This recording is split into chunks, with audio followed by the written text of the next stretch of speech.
Se você tivesse que escolher entre a glória de Deus e a glória do homem, com qual das duas você ficaria?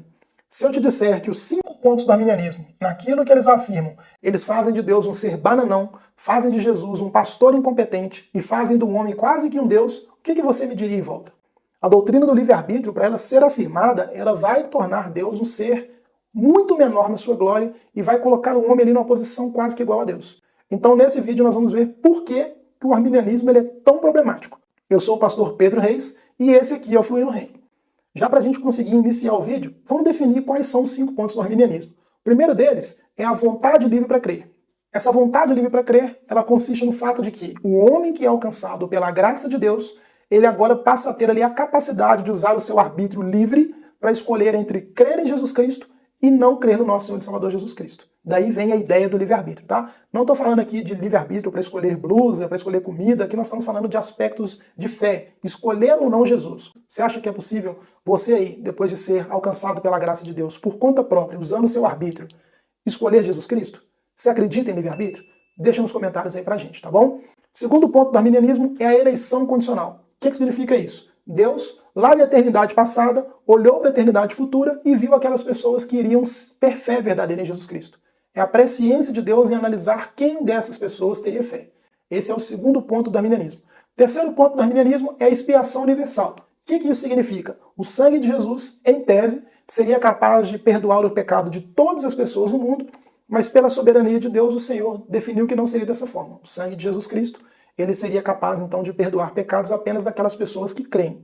O quarto ponto é a graça resistível. O que significa isso? Eu posso recusar a graça de Deus.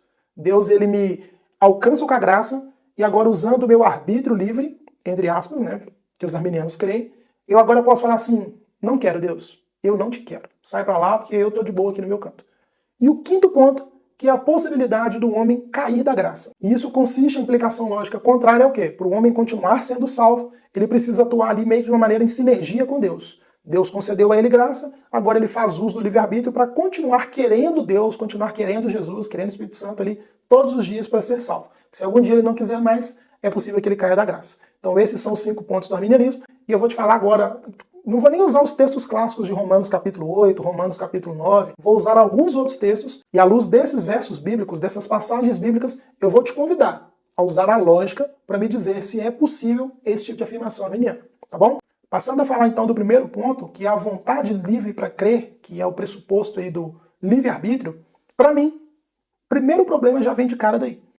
O texto de Gênesis capítulo 6, verso 5, é o próprio Deus que diz que o meu e o seu coração, eles são continuamente maus.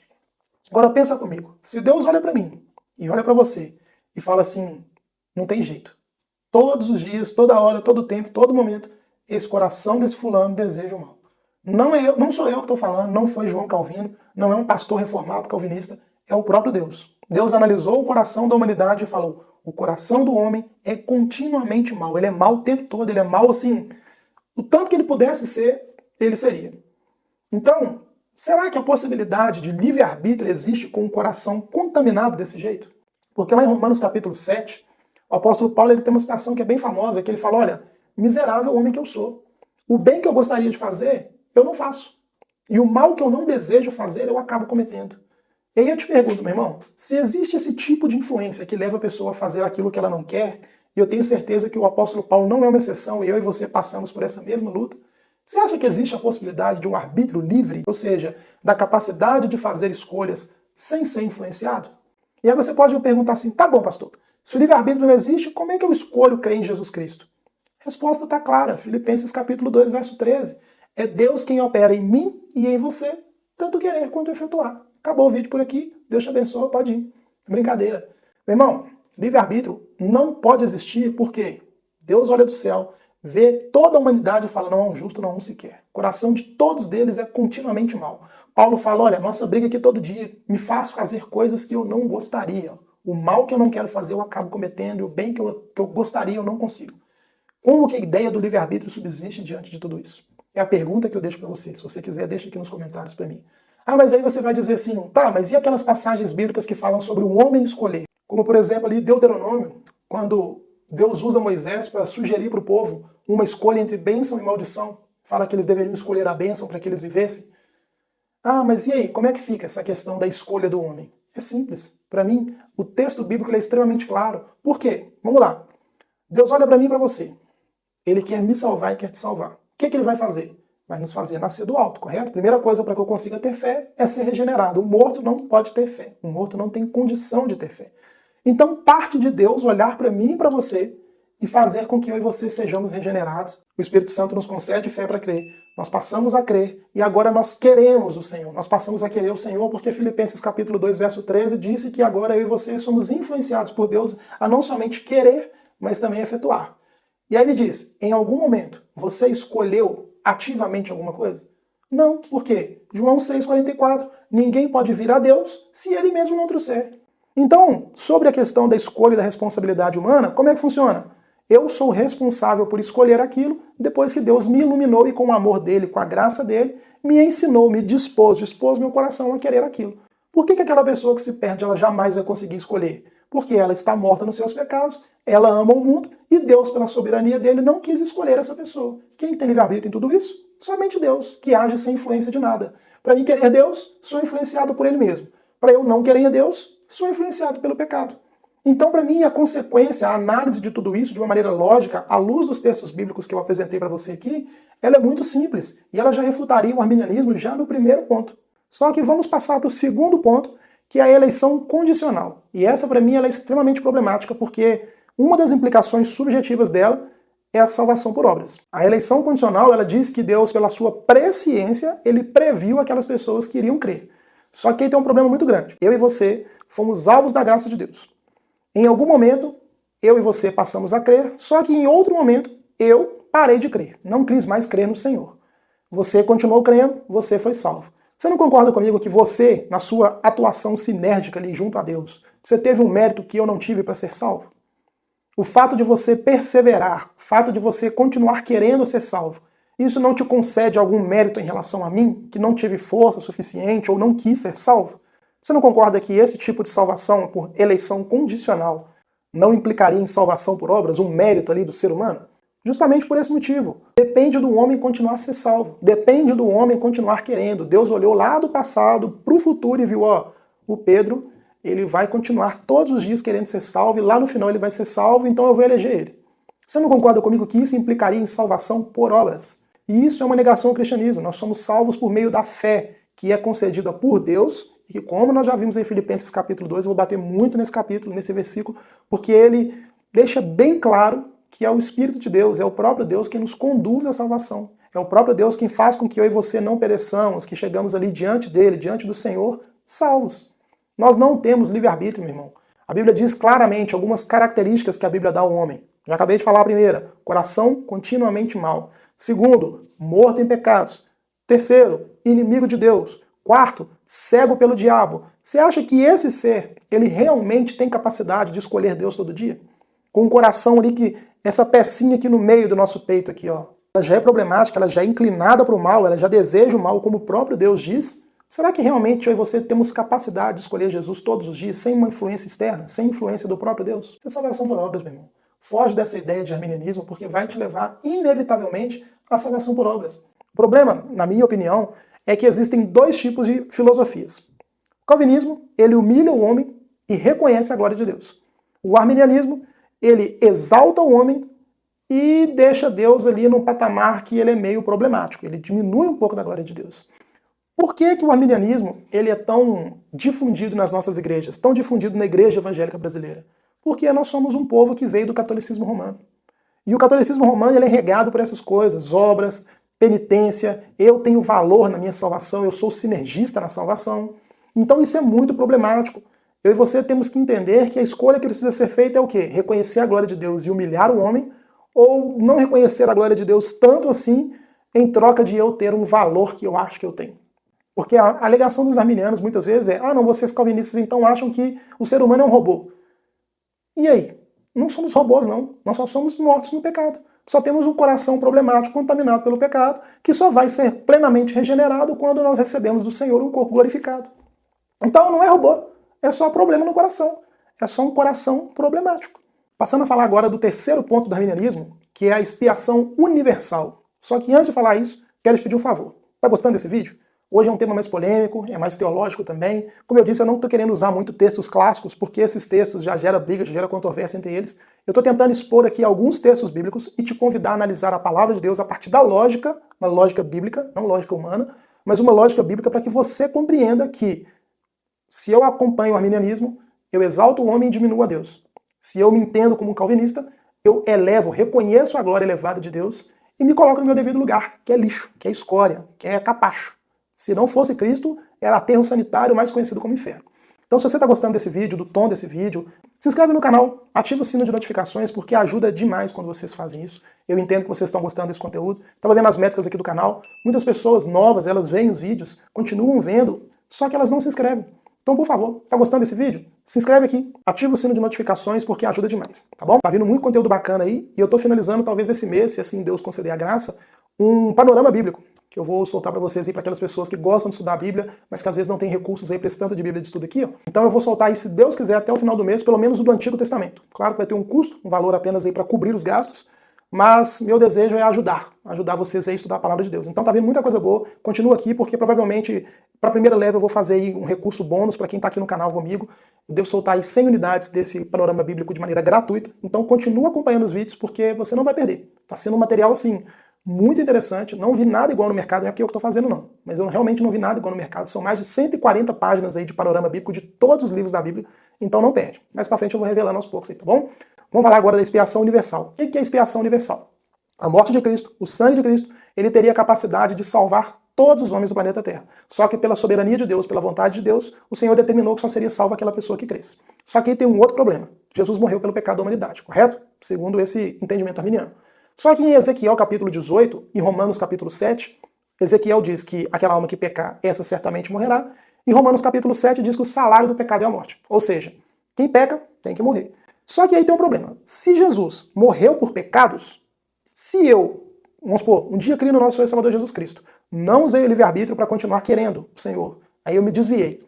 Se Jesus já morreu com a morte dele na cruz do Calvário, já pagou pelo meu pecado uma vez, quando eu chegar diante do juízo de Deus, eu vou receber nova punição pelo pecado. Então Deus estaria sendo aí um juiz injusto? Me responde essa pergunta. Deus já puniu o meu pecado uma vez em Cristo, eu criei no Senhor Jesus um dia, desviei, e aí eu chego diante do juízo de Deus e sou punido pelo mesmo pecado ali a segunda vez. Que tipo de juiz seria o nosso Deus?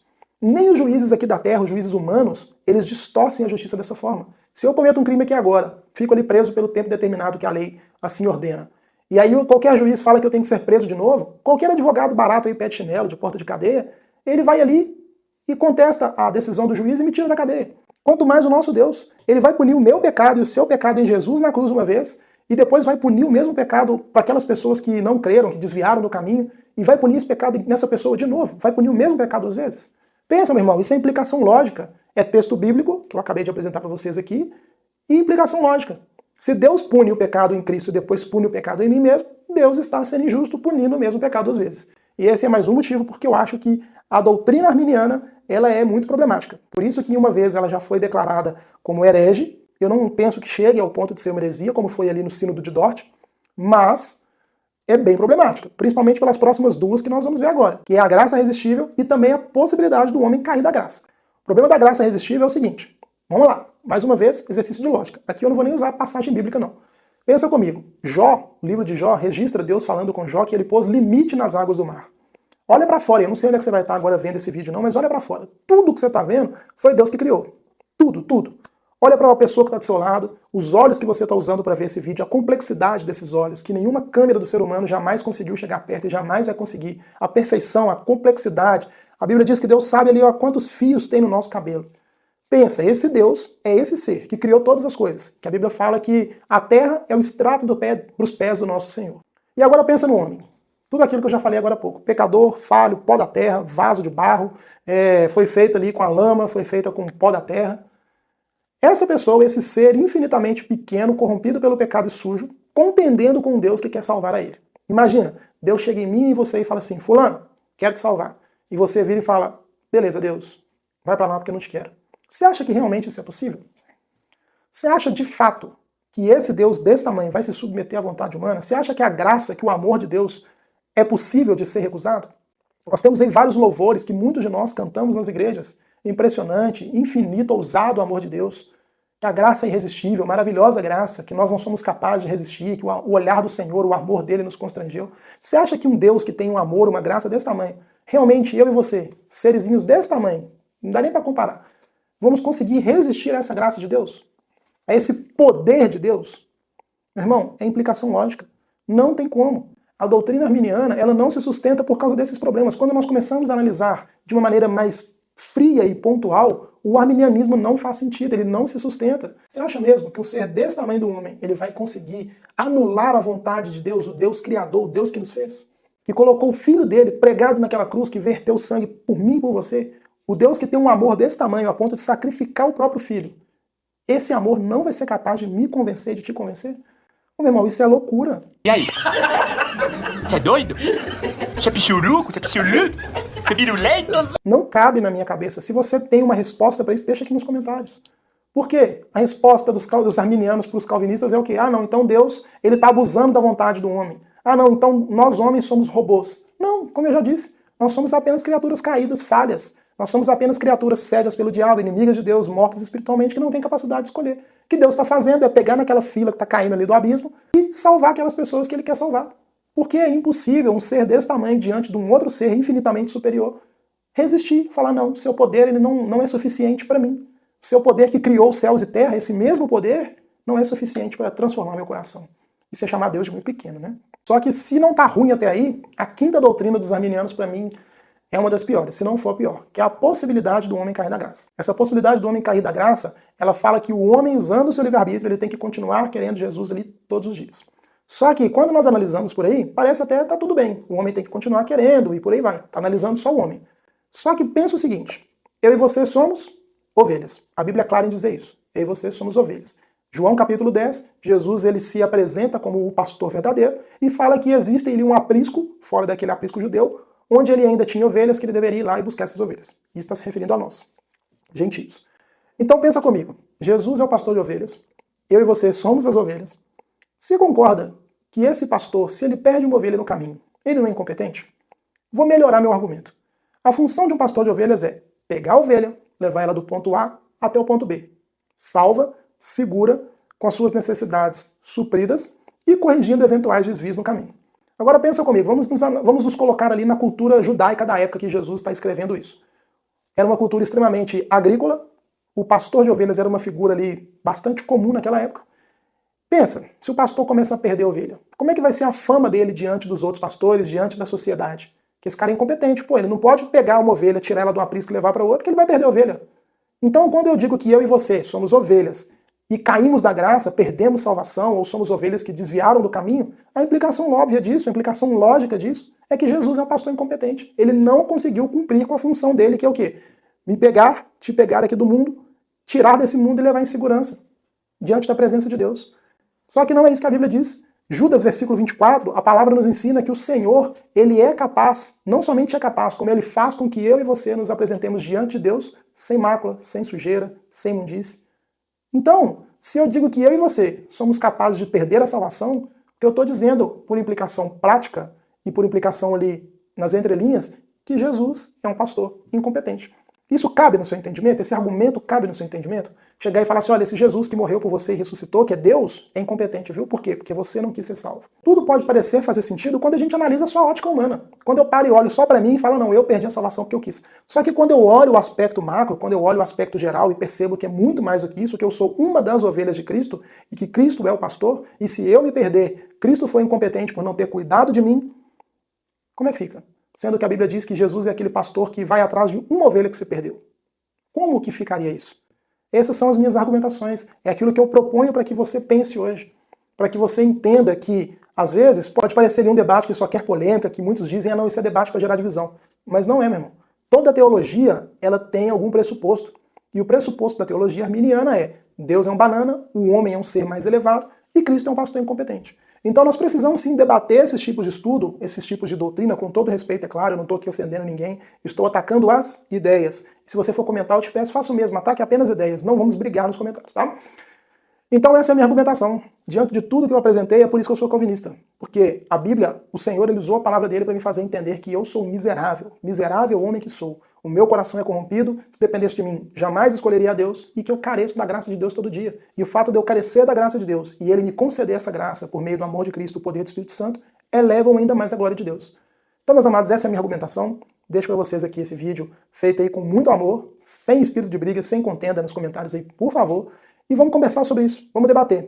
Mais uma vez, se inscreve aqui no canal, ativa o sino de notificações, deixa seu like porque ajuda muito. Compartilhe no grupo da sua igreja, vamos levar esse debate para mais pessoas, porque eles são importantes. Quando nós debatemos temas assim, nós pegamos a palavra de Deus, vamos ali procurando, aprendendo, buscando, e isso nos faz querer mais o Senhor, aprender mais o Senhor, e por consequência, quando nós nos relacionamos com a palavra de Deus, nós nos tornamos mais bíblicos, nós nos tornamos mais conhecedores do Evangelho. E isso sempre soma para o nosso crescimento no Senhor, tá bom? Para você que me acompanhou até aqui, que Deus continue te abençoando, se assim for da vontade do Senhor. Até a próxima.